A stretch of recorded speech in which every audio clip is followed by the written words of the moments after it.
Après une défaite amère en finale de la Supercoupe d'Espagne contre le FC Barcelone, Carlo Ancelotti est prêt à prendre des décisions drastiques au Real Madrid.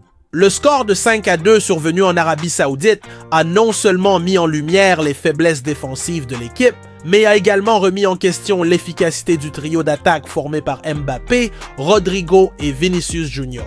Ancelotti, reconnu pour son adaptabilité tactique, envisage désormais de démanteler cette combinaison offensive pour adopter une nouvelle formation capable d'apporter plus d'équilibre à l'équipe. Avec un effectif manquant de renfort majeur, le passage au 4-4-2 semble être une tentative d'augmenter la solidité défensive et de reprendre le contrôle des compétitions.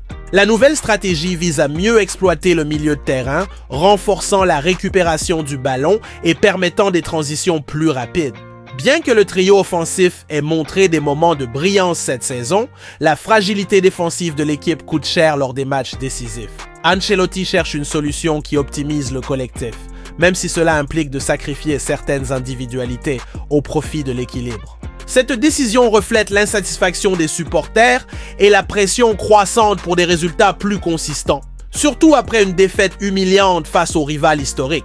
Le marché des transferts n'ayant apporté aucune grande nouveauté, l'entraîneur doit trouver des solutions avec les ressources déjà disponibles.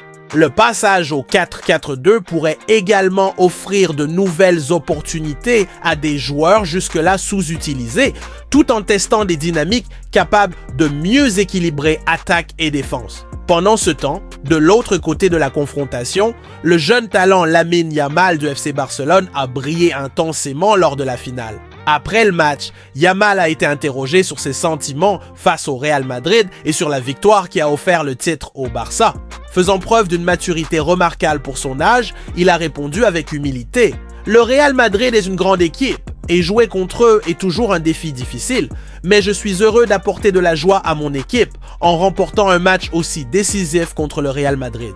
Ces paroles reflètent à la fois un respect pour l'adversaire et une fierté pour sa performance, qui a consolidé sa place parmi les plus grandes promesses du football mondial. Les déclarations de Yamal et son attitude humble contrastent avec la réalité tumultueuse du Real Madrid. La performance du FC Barcelone en finale a mis en évidence la confiance du groupe catalan et la capacité de jeunes talents comme Yamal à briller dans les moments critiques.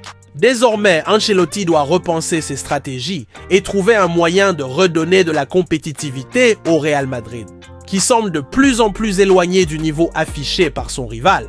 La saison réserve encore des défis et ce changement tactique pourrait marquer le début d'une nouvelle ère dans la quête de gloire.